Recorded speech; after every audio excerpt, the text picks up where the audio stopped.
Shout out to Squarespace for sponsoring this video. Hey guys, Spirit of the Lie here. In this deep dive, I want to check out the pasture unique building for the Khitans, overhauling, or dare I say pasteurizing their farms into something more nomadic. A common sentiment is pastures at this point are far too strong and are a major contributor to the Khitans' high win rate. We'll take a look at how they work and to what extent the data either supports or refutes that idea. To start with a quick overview, they're 100 wood compared to the 60 of a farm, though you can think of that cost as being split by 2 villagers who can work it simultaneously. While they look like they're collecting some sort of deer variation, they're not actually hunting, and there's also no decay on these animals. The animals themselves just give a visual indication of how much food is left on the pasture, and you can increase this by picking up text at the mill, with each animal representing 105 food and also showing up on the farm itself.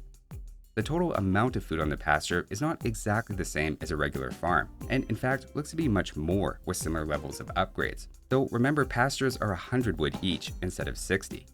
If we correct for their wood cost, notice the conversion ratio of wood to food is overall very similar, going from about 3 food per initial wood investment without any upgrades, to 4 and then a little over 6, and at a nearly identical 9-ish food for each wood spent on the building after their 3rd upgrade.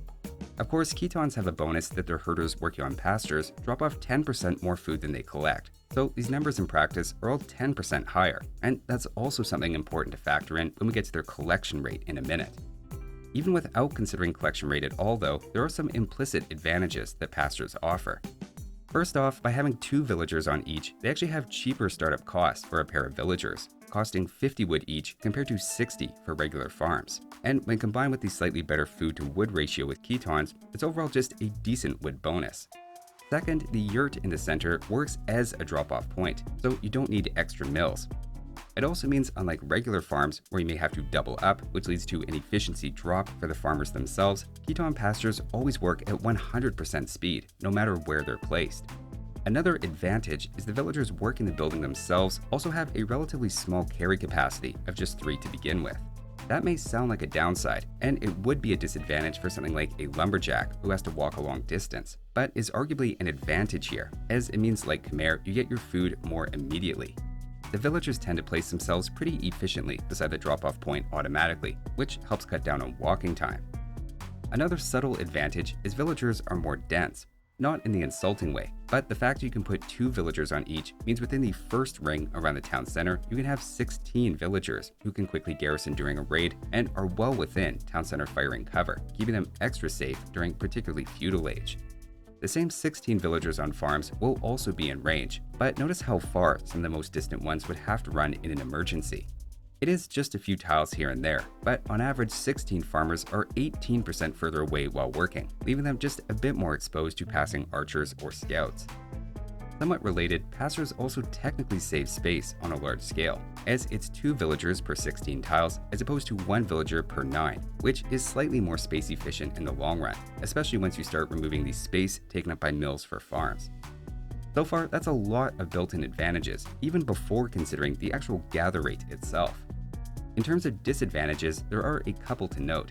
First off, for 1 villager to start gathering food, the initial investment is larger with pastures, at 100 wood instead of the usual 60, so at certain moments there is a slightly higher cost to get them going. They also only have 560 HP compared to the farm's 480, so the HP doesn't entirely scale with their cost, though admittedly we are kind of reaching here. Maybe the greatest disadvantage is not the destruction, but the distraction element, as they're actually quite noisy. Whatever is on the screen in Age of Empires has a small chance of creating ambient noise in the background, and with this many animals, looking at your town has near constant animal bleeding. I swear I'm not modifying this audio in any way. This is genuinely what you hear when you're fully boomed as Khitans in the late game.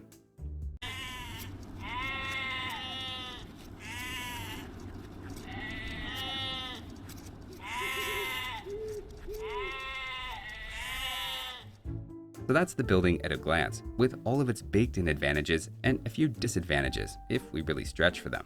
The scariest part, and what most players think is completely overpowered, is at least in their current balance, they also collect faster than farms, though there's a bit of nuance to that, so let's dig into that aspect next. We're going to consider several cases here, with both perfectly placed farms around the town center representing our ideal farming rate, but then also the rate of secondary farms placed outside of those separately, with reality often being a blend of the two.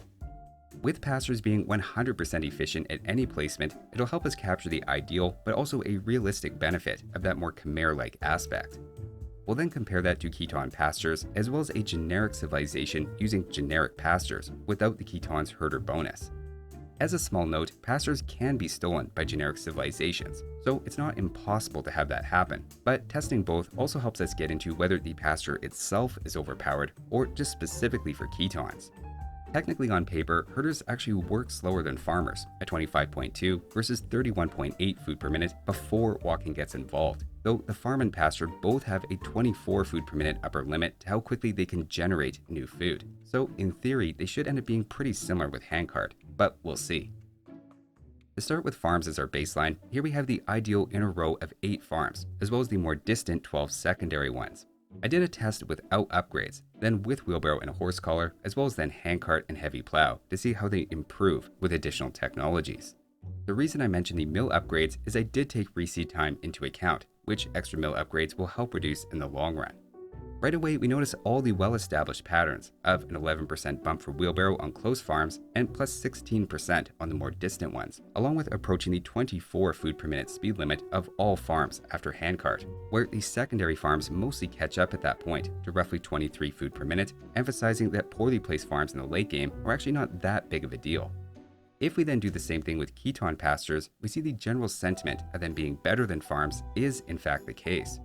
I found they start off working roughly 14% better than our ideal farms immediately around the town center, but then 37% faster than our doubled up farms, giving Khitans a huge leg up in mid to late feudal age as players are getting to 12 or 15 farmers and start to get those longer distance ones, but haven't yet picked up wheelbarrow. As an example, over 5 minutes, 16 Khitan herders end up with over 200 more food than 16 farms around a town center. While they may have been able to put a few of those farms around a mill, combined with Khitan's faster training on scouts, with then double attack upgrades, you can see why they have such a strong scout rush, and then still beat you to Castle Age to spam their step lancers. Once we factor in wheelbarrow though, which bumps the herder's carry capacity from 3 to 4, things get interesting. Usually wheelbarrow gives a double-digit percentage increase for even perfectly placed farms, but Khitan pastures don't get quite the same improvement. They're still ahead of farmers with similar upgrades, but it's more like 7 to 24% ahead instead of the earlier 14 to 37% advantage. Carrying through to Imperial Age, after handcart they jump to 6 carry capacity and end up a little over 25 food per minute, which is still ahead of farms, but only roughly on par with Poles and Slavs for some context. Notice that's after the Khitans plus 10% drop-off bonus, telling us without that, pastures should end up being actually pretty comparable to farms. To investigate that idea, I ran these same tests but with a generic civilization using their own pastures, and we can compare those results to see what a pasture without the Khitan bonus would look like. It turns out while they start about 7% ahead of even perfectly placed farms in Dark Age, with the green percentages here showing their improvement over ideal and doubled up farms respectively, once you research wheelbarrow, a generic pasture ends up being a bit slower than a perfect farm. And in fact, after handcart is roughly on par with a lower efficiency doubled up farm. So their small collection advantage early basically disappears by the mid and definitely late game. The pasture still has a ton of other advantages we talked about earlier, don't get me wrong. But the point is, it's not really inherently better than farms in collection rate for most of the game. That's largely the Khitan's bonus that's making it play out that way. That raises the question though of why Khitans would have a bonus for herders in the first place. If this is the only civilization with the building, then why not just factor that plus 10% into herder collection rates if they wanted Khitans to have it? The only thing I can think of is that devs might actually intend for the pasture to be given to other civilizations. Herders are technically separate from hunters and shepherds, so they wouldn't really have to worry about existing civ bonuses interacting with it, and giving it to Mongols wouldn't require them to collect faster because they're hunters, for example. There is one bug at the moment where Tatar's longer-lasting herdable bonus interacts strangely with the pasture, leading to insane collection rates and food efficiency, making them nearly as fast as Mongol hunters at gathering food, with a 50% better food-to-wood ratio as well. Presumably that could be fixed if they were actually given pastures by default, and Tatars, Mongols, and Huns would be the obvious recipients as the historically nomadic civilizations. Overall though, I'd say we really have two important takeaways here. The first is understanding all of the extra benefits that are built into Pastures, separate from collection rate, giving an implicit wood bonus, more reliable efficiency, and a safety benefit for your villagers.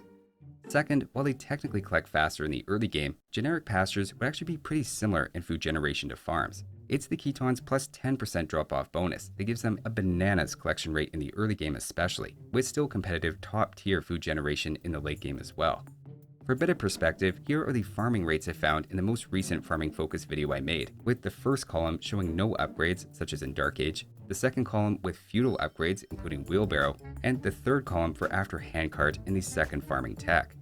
This is where different civilizations' bonuses put them, ranking from best at the top going down, with where Khitan pastures in green and completely generic pastures in yellow text would fall in the grand scheme of things. It's not my decision to make, but if they asked me, the simplest way to fix Khitans in the pasture would be first to just take away that bonus entirely, as simply having access to the building is a bonus in itself, and second, to tone down those animal noises.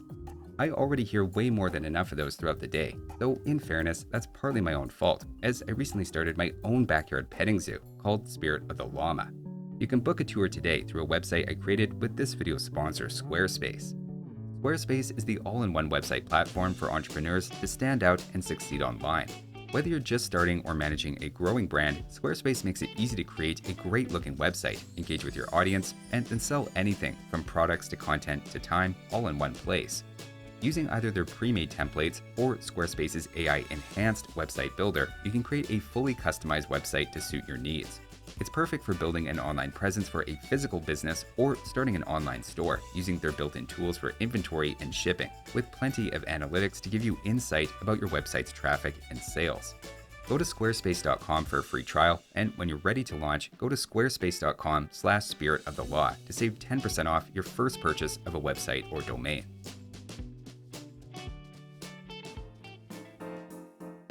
So that's a look at the Khitan's pasture. Thanks for watching, and I'll see you next time.